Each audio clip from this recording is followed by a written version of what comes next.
UP की योगी सरकार और ज्योतिर्मठ के शंकराचार्य स्वामी अविमुक्तेश्वरानंद सरस्वती के बीच चला आ रहा टकराव अब खुले सियासी धार्मिक बहस में बदल चुका है। प्रयागराज माघ मेले में मौनी अमावस्या के स्नान पर शोभा यात्रा रोके जाने के बाद शुरू हुआ विवाद अब नोटिस और जवाब तक पहुंच चुका है। सुनिए जरा, अब शंकराचार्य के खिलाफ लोग क्या कह रहे हैं। अगर अध्यात्म को समझते हैं तो आज ये रोकथाम नहीं की जाती। हमारा देश धार्मिक देश है। आज धार्मिक देश में धार्मिक सत्ता होते हुए भी आज धर्म पर कितना भारी रोड़ा अटकाया गया है। जब देश में धर्म नहीं होगा तो क्या होगा? ये व्यवस्था बिगड़ गई। धार्मिक व्यवस्था में बाधा डाल रहे, जबकि हमारा हिंदुस्तान धार्मिक देश है। धर्म की स्थापना के लिए यानी रावण से लड़ाई लड़नी पड़ी। इनको रोक दिया जाएगा तो परिणाम कितना बुरा होगा, कितना बुरा होगा, ये बात इनकी समझ में नहीं आ रही।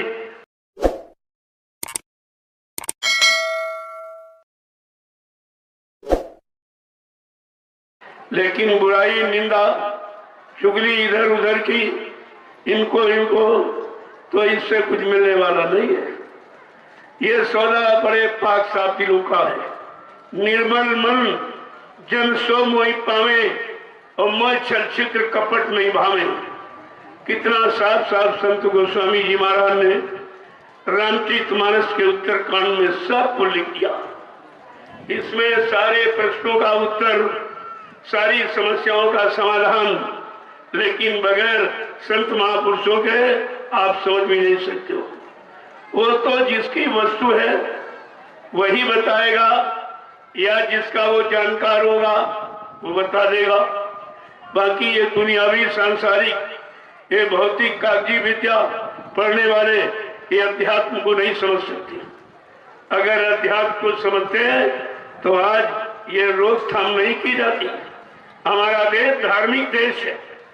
आज धर्म के लिए बाधा, धार्मिक कार्यों के लिए रोक, जबकि भगवान राम ने धर्म की स्थापना के लिए यानी रावण से लड़ाई लड़नी पड़ी। धर्म के लिए भगवान कृष्ण को महाभारत करना पड़ा। आज धार्मिक देश में धार्मिक सत्ता होते हुए भी आज धर्म पर कितना भारी रोड़ा अटकाया गया है। जब देश में धर्म नहीं होगा तो क्या होगा?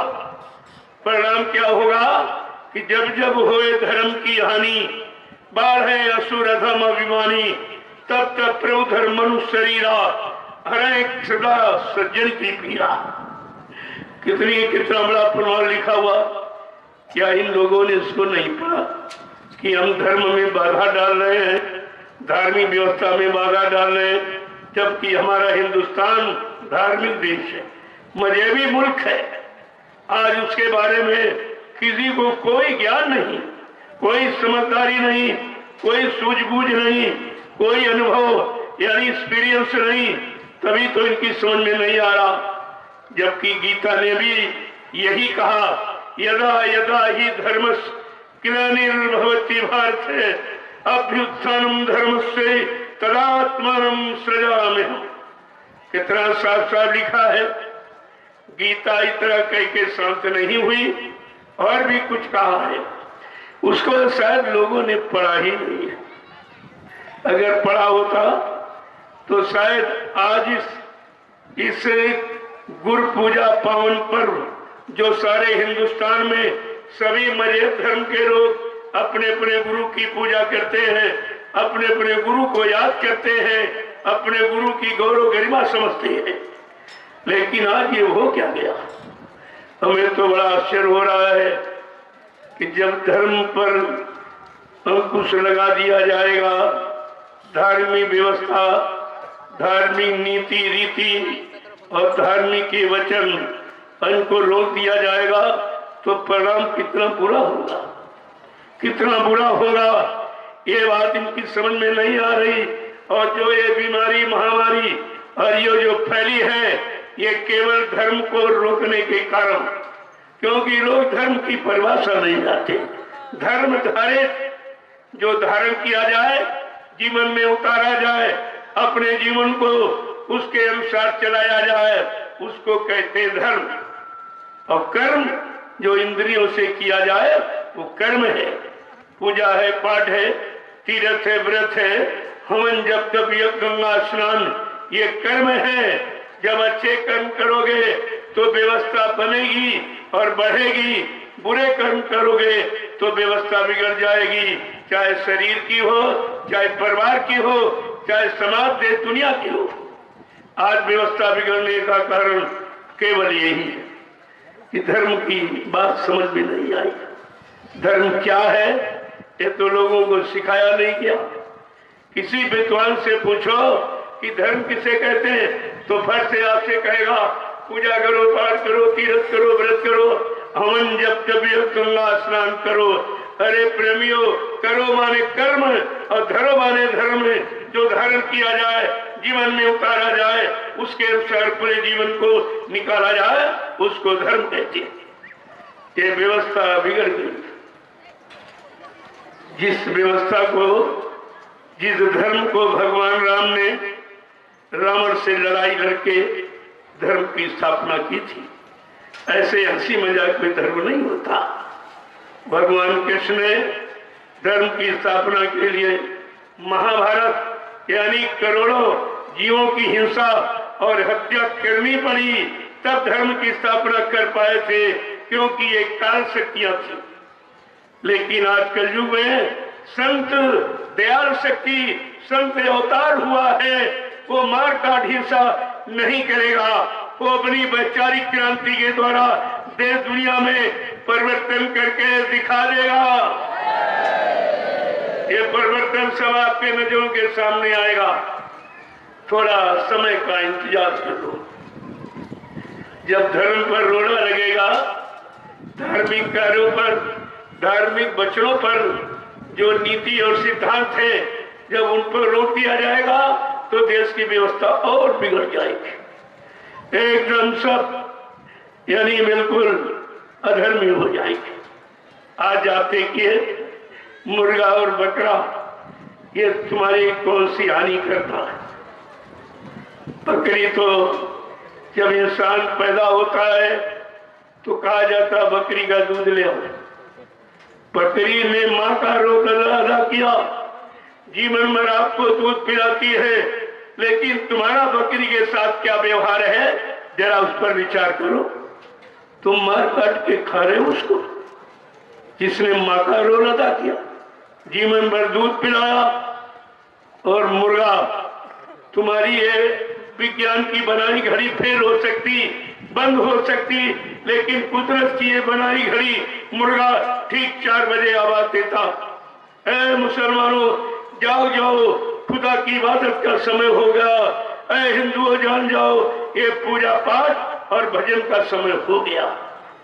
जो इतनी अच्छी नेक भली शिक्षा काम के लिए आपको जगा रहा हो, आज तुम्हारा मुर्गे के साथ क्या व्यवहार है कि मार काट के खा रहे हो? ये मानवता है, ये इंसानियत है, ये प्रेम प्यार मोहब्बत, ये सेवा दया सदाचार, इसमें परमात्मा खुदा की याद, इसमें माँ बहन बेटी की पहचान।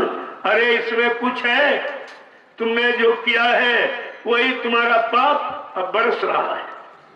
वही है तुम्हारे सामने बीमारी, महामारी, लड़ाई और झगड़ा, प्राकृतिक प्रकोप, दैवी प्रकोप के रूप में तुम्हारे पर बरस रहा है जो तुमने किया।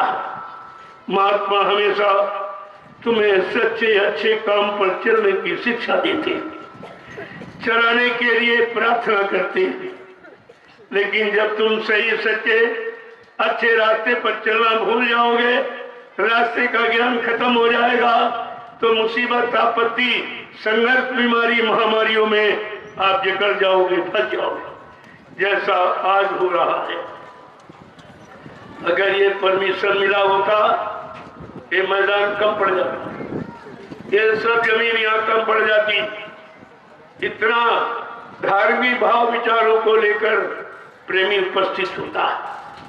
यहाँ कोई आंदोलन करने, तोड़फोड़ करने, रैली निकालना यानी राष्ट्रीय संपत्ति का दुरुपयोग करने वाला या कोई व्यक्ति नहीं आया। ये सब शाकाहारी सदाचारी अपने परिवार में, अपनी समाज में, अपने जातियों में, अपने परिवार के पालन पोषण के लिए 8 घंटे खेती, दुकान, दफ्तर, बिजली, व्यापार, मजदूरी करते हैं सच्चाई ईमानदारी के साथ, और इसी में समय निकालकर 1 घंटा सुबह 1 घंटे शाम परमात्मा का भजन यानी खुदा की सच्ची इबादत करते हैं। लेकिन ये तो सब चला गया, ये सब धीरे धीरे और समाप्त हो जाएगा।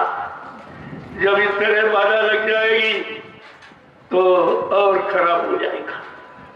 अरे धार्मिक देश है, धार्मिक राजा हो तो धर्म का प्रचार कराएगा, धार्मिक व्यवस्था को पनपाएगा, धर्म की शिक्षा, चरित्र की शिक्षा, नैतिक शिक्षा, खान पान की शिक्षा देगा। जथा राजा तथा प्रजा, धर्मी राजा धर्मी प्रजा, वो तो उस पर निर्भर है। लेकिन आज किस पर पाबंद है? जनता की जरूरी चीजों पर पाबंद लगाया जाता है। मारो, काटो, पियो, खाओ, ये मंत्र सिखाया जाता है। जब ऐसी स्थिति समाज, परिवार, इंसानों की हो जाएगी, वो देश मुसीबत, आपत्ति, बीमारी, महामारियों में जकड़ जाएगा जिसका कोई इलाज मानो इंसान के पास नहीं है। कुदरत ने एक छोटा सा चुटकुला छेड़ दिया, सारा विश्व परेशान, सारी बुद्धि खत्म, सारा विज्ञान आपका खत्म, सारी सोच और समझ सब खत्म हो गई। एक छोटा सा, वो भी इसलिए कि अभी चेत जाओ, जाग जाओ, होश में आ जाओ, ये जीवों की हिंसा करना बंद कर दो। ये जीव तुम्हारे बनाए नहीं है, किसी विज्ञान इंसान ने कोई जीव नहीं बनाया, ये सब परमात्मा खुदा के बनाए हैं। जैसे तुम्हारा परिवार, तुम्हारी परिवार में बाल बच्चे हैं, तुम्हारी औरत है, माँ बाप, भाई, अगर इनको कोई तंग करे, कोई मारे, काटे, सताए, अपमानित करे तो आपका भाव क्या बनेगा? आपके अंदर क्या भाव उठेगा? आज ये परमात्मा खुदा की ये सब सृष्टि, ये सारे जीव जब तुम बना नहीं सकते तो मारने काटने का अधिकार किसने दे दिया? अगर ये बात समझ में आ जाती, प्रेमियों में दावे के साथ कहता हूं, अगर हिंदुस्तान की धार्मिक धरा पर, राम की कर्मभूमि धर्मभूमि पर अगर ये हिंसा और हत्या बंद कर दी जाए तो कोई प्राकृतिक प्रकोप नहीं होगा, कुदरत कोई तुम्हारे पर प्रहार नहीं करेगी। लेकिन नहीं मानोगे तो आगे और बड़ी बीमारी। बाबा जी ने पहले ही कहा था, सन 80 में नई नई बीमारियां होंगी, एक की दवा 100 में न मिलेगी। तब लोग हंसते थे, कहते थे बाबा जी पागल हो गए। आज वो समय आ गया है, संतों के कथन सिद्ध हो रहे, सत्य हो रहे हैं, फिर भी आप नहीं समझ पा रहे हो। जो जो उन्होंने कहा वही हो रहा। कहा होगी जन जन में क्रांति, हम तुम्हें दिखा देंगे, सब लोग लड़ेंगे, सब धर्म लड़ेंगे, राजा रैयत लड़ जाएगी, मंदिर मस्जिद लड़ जाएंगे। ऐसी स्थिति तुम्हारे सामने आके खड़ी हो जाएगी। अब तुम्हारे पास उस समस्या के समाधान का कोई उपाय नहीं होगा। यह संतों की वाणी है, इसीलिए आपको समझा दिया गया, कहीं संत वाणी धोखे में न रह जाना।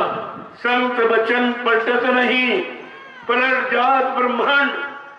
चाहे ब्रह्म अपनी ब्रह्मांड की रचना में तब्दीली बदलाव क्यों न कर दे, लेकिन संत जो कहेंगे वो करके दिखाएंगे।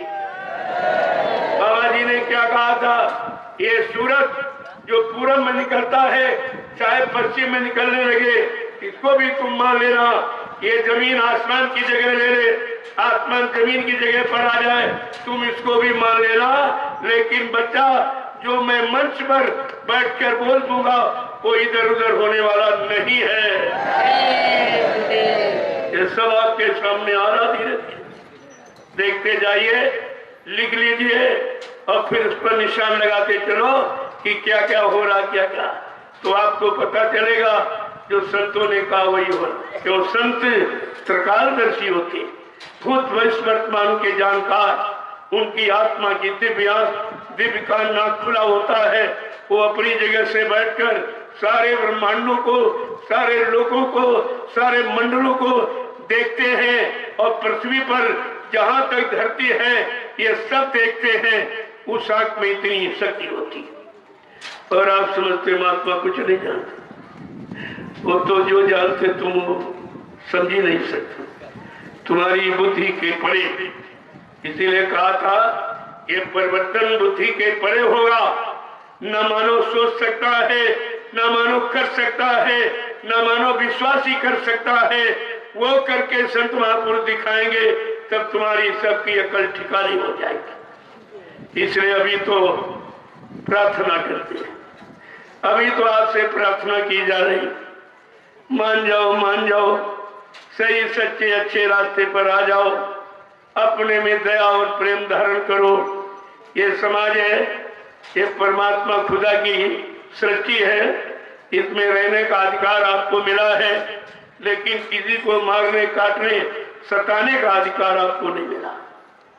जब मानव अधिकार भूल जाओगे, मानवता इंसानियत चली जाएगी, तब दुख और तकलीफ और मुसीबतें आपको सब घेर लेंगी। फिर उनसे छुटकारा पाना तुम्हारे बस की बात नहीं होगी। एक बात तो बाबा जी ने 10 जुलाई 1952 से 2012 60 वर्ष हिंदुस्तान में घूम कर कोई प्रांत, कोई जिला, तहसील, ब्लॉक, शहर, कस्बा, गरीब, गांव कूचा छोड़ा नहीं, जहां पर जाकर आपको संदेश न दिया हो, आपको सही सच्चे अच्छे रास्ते पर चलने की सलाह न दी हो। लेकिन सब भूल गए, तुम्हारी समझ में कुछ नहीं आया। अगर आया होता तो उन्होंने 45 करोड़ जीवों को सही सच्चे रास्ते पर लाके खड़ा किया। कितने लाख लोगों ने शराब छोड़ दी, कितने लाख लोगों ने मुर्गा मीट खाना, ये चोरी डकैती कत्ल सब बंद कर दिया। क्या आप एक आदमी को ठीक कर सकते? तुम्हारे में अगर कोई गंदी आदत बीड़ी सिगरेट पीने की बन जाए, तुम उसको नहीं छोड़ सकते, वो तुम्हारे बस की नहीं है। तो समाज और देश को बनाना और जगाना, चिताना, ये इंसान की बस की बात नहीं रही। इसीलिए ये काम कौन करेगा? जय गुरुदेव नाम करेगा। जय गुरुदेव नाम किसका? उस प्रभु का, उस मालिक का, वे सर्वेश्वर अनामी का। ये तो जानकारी आपको रखनी चाहिए। ये नाम किसी आदमी इंसान का नहीं, ये नाम कोई बाबा जी का नहीं है। बाबा जी का नाम तो सभी लोग जानते हो, जिन्होंने रामचरितमानस लिखा, वो नाम बाबा जी का, जो माँ बाप रख देते ये।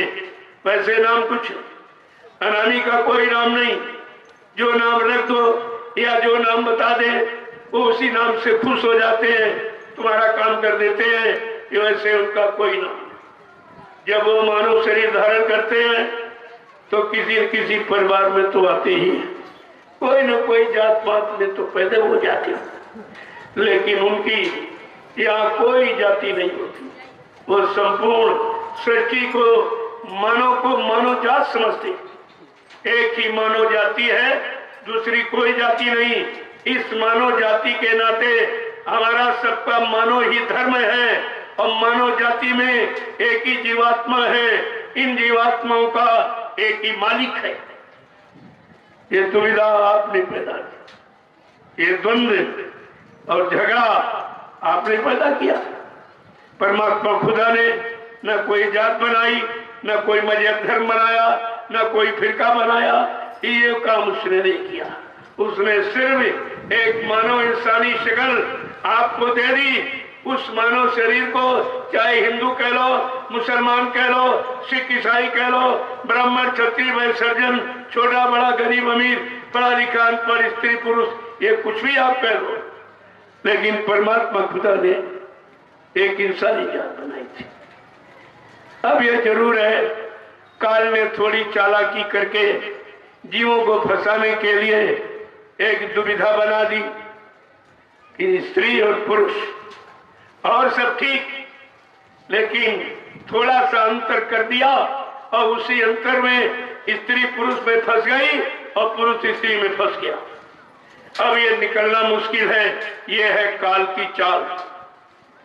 ये काल की चाल को मिटाने के लिए दयाल आया हुआ है और दयाल ने आवाज लगा दी कि कलयुग जाएगा और सतयुग आएगा। कोई माई का लाल इसे रोक नहीं सकता। कहा था, सब कुछ बताया आपको। कहा मैं परिवर्तन करने आया हूँ, परिवर्तन करके ही जाऊंगा। कोई भी माई का लाल हमें इस परिवर्तन करने से न रोक सकता है, न मेरा काम कोई कर सकता है। ये छोटी बात है, ये किसी के बस की बात की परिवर्तन कर दे। अरे ऋतु परिवर्तन तुम्हारे बस का नहीं, आदतों का परिवर्तन करना तुम्हारे बस का नहीं, दूषित खान पान का परिवर्तन करने तो करके तुम्हारे बस का नहीं। लेकिन जो युग परिवर्तन करने आया, कितनी बात आपके सामने कितनी बड़ी आवाज लगा दी कि मैं परिवर्तन करने आया हूँ, परिवर्तन करके ही जाऊंगा। मैं ऐसे जाने वाला नहीं हूँ जैसे आमतौर से आए मर के चले गए। कहा मैं काम करके जाऊंगा। कहा था मैं कलयुग को भगाऊंगा और सतयुग को लाऊंगा। न्याय व्यवस्था, रोजी रोटी की व्यवस्था, ये सब बनाऊंगा। कोई दुखी नहीं होगा, कोई यानी किसी तरह से परेशान नहीं होगा। सबको न्याय, सुरक्षा और रोजी रोटी की व्यवस्था दूंगा। किसके द्वारा? दूरदर्शी के द्वारा। ये सब आपको इशारा करके बताया गया, लेकिन आप तो सब भूल जाते हो, बच्चों को याद नहीं रखते हो। तभी तुम अच्छे और सच्चे काम से में जा नहीं पाते हो और बुराइयों से बच नहीं पाते हो। अगर बच्चों को याद कर लो, बाबा जी ने और क्या कहा था, मैं कलयुग का इतिहास बनाने आया हूँ। ऐसा इतिहास बनाऊंगा जो भूते न भविष्यते, सतयुग त्रेता द्वापर के लोग अपने अपने युग का इतिहास पढ़ना भूल जाएंगे। मैं इसी भारतीय धरती वसुंधरा पर ऐसा परिवर्तन करके दिखाऊंगा जिसको हिंदुस्तानी नहीं सारा विश्व नमस्कार करेगा। या और कभी किसी ने ऐसा कहा है, या ऐसा कोई कह रहा है, या ऐसा कोई कह सकेगा? आप अपने गुरु को नहीं पहचान पाए। इन्होंने ऐसी अनोखी आवाज, ऐसा विलक्षण सदी में संदेश दिया जो यहाँ कोई जानता ही नहीं, किसी को जानकारी नहीं थी। जब हमें आपको नामदान दिया तो क्या कहा, बच्चा मैं अजय अमर देश से आया हूँ। जब तक इन जीवात्माओं को अजय अमर देश नहीं पहुंचा लूंगा, मैं मानव शरीर को छोड़ के जाने वाला नहीं हूँ। गुरु ने ये कहा और चेले कहते बाबा जी मर के चले, अपने गुरु को झूठा बता रहे। इनको ये भी शर्म नहीं आती है कि हम अपने गुरु की निंदा कर रहे हैं, गुरु को झूठा बना रहे हैं, दगाबाज और झूठ बोलने वाला, मतलब ये सब कह रहे हैं। इनका परिणाम क्या होगा? जे जन गुरु प्रति निंदा करही, ते चमगादड़ है बहुत तरही। जो गुरु की निंदा करता है वो चमगादड़ की योनि में जाता है। चमगादड़ एक पक्षी है जिसकी सूरज निकलते आंख बंद हो जाती, इतना नारकी पात की है कि सूर्य भगवान का दर्शन भी नहीं कर सकता और पूरे दिन पेड़ में उल्टा टंगा रहता। ये सजा है। न कोई भोजन देता है, न कोई पानी देता है। ये है गुरु की निंदा का फल। क्या तुम सब लोग इसी योनि में जाने की तैयारी कर रहे हो? क्या इस अपराध की सजा पाने की तैयारी कर रहे हो? आखिर आप कर क्या रहे? ये आपको समझना चाहिए। मैं तो सिर्फ इशारा करूंगा, जानता तो सब, लेकिन अभी बताऊंगा नहीं। अभी समय नहीं है, क्योंकि तुम्हारे में भूलने की आदत है, शब्द पकड़ने की आदत नहीं है, समझने की आदत नहीं है, निरख परख सूझबूझ की आदत नहीं है। इसलिए मैं सिर्फ इशारा करूंगा। समझदार इशारा समझदार के लिए होता, जो समझदार है वो सब समझ जाएगा कि क्या है, क्यों कहा गया, किस समय के लिए कहा गया। जब तुम सब भूल गए हो तो तुमको बताना तो निरर्थक ही होगा। इसलिए प्रेमियों, एक एक शब्द को सावधानी के साथ पकड़ के रखो। आगे का समय बहुत खराब, इतना खराब है जिसके बारे में कोई सोच नहीं सकता, समझ नहीं सकता, उस भयावह स्थिति को कोई बता नहीं सकता।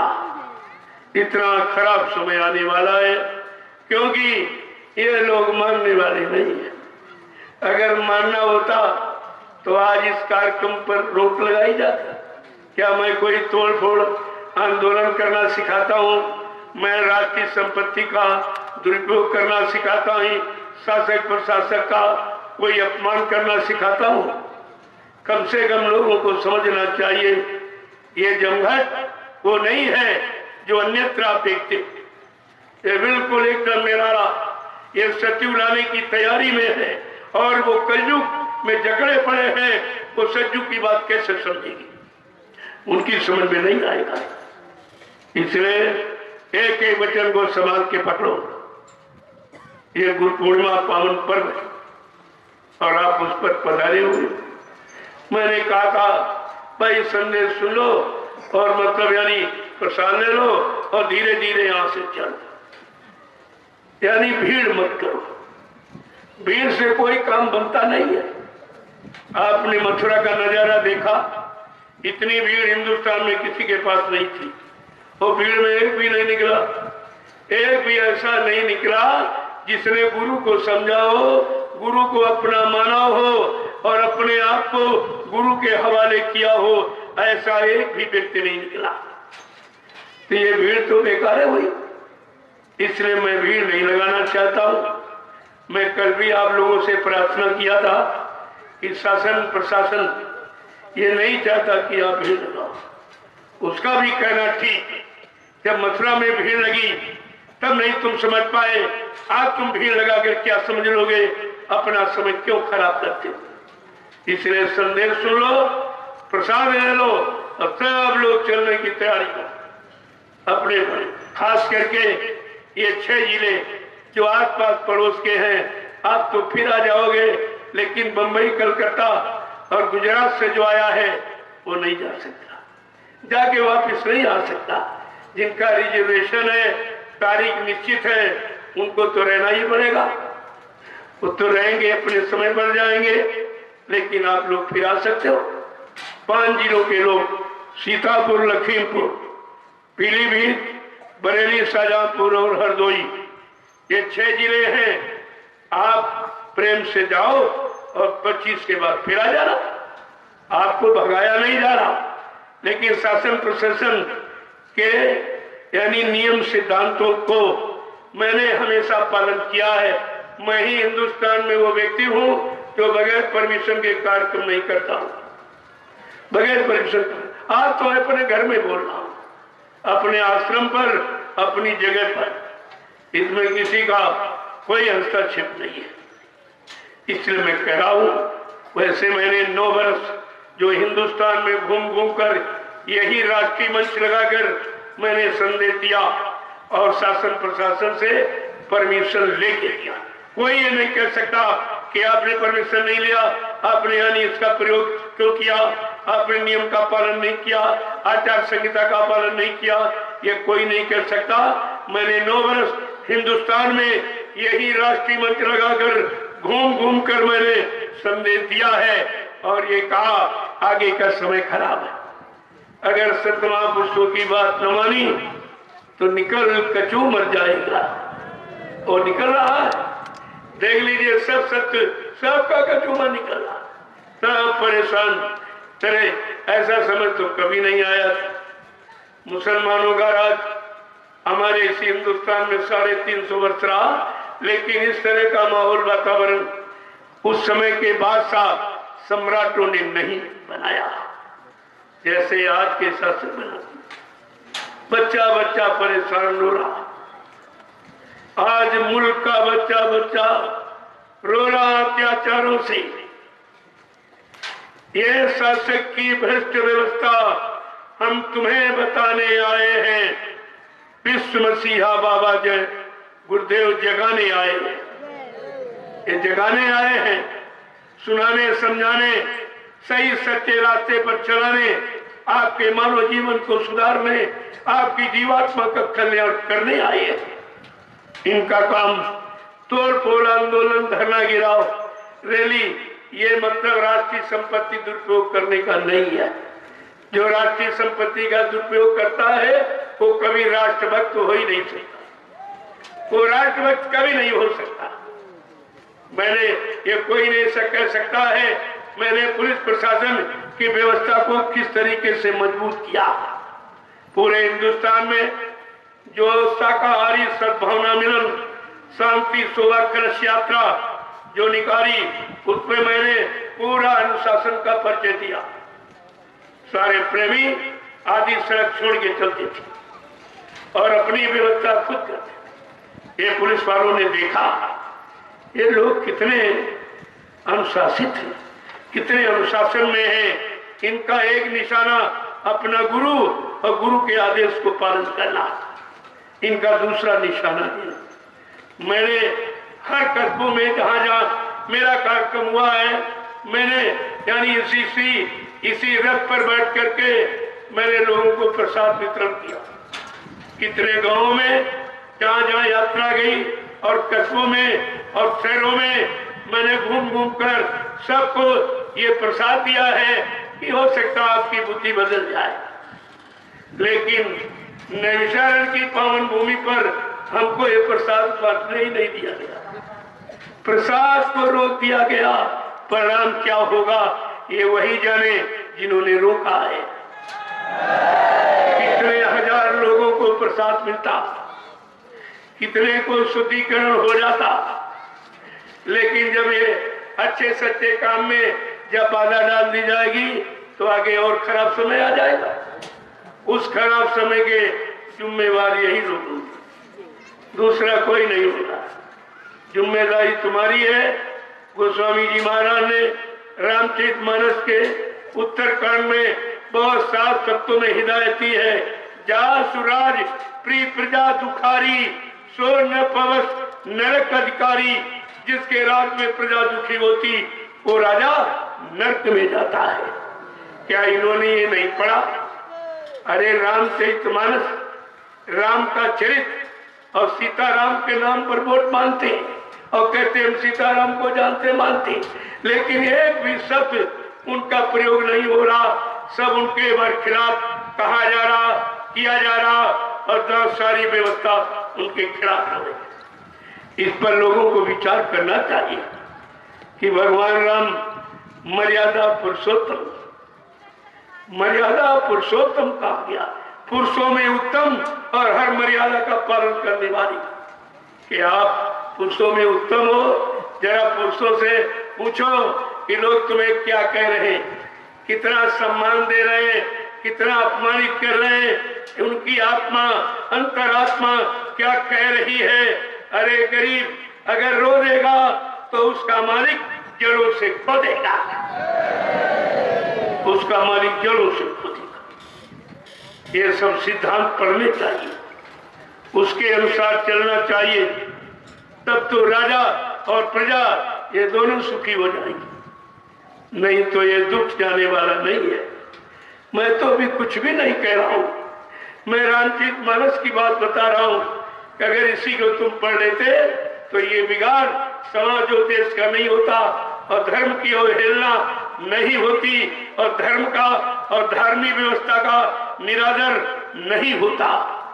यह सब आपको सोचना चाहिए। इसलिए मैं कोई समय ज्यादा नहीं लेने आया हूं, लेकिन बताने जरूर आया हूं, बताने आया हूं कि आगे का समय कैसा आ रहा।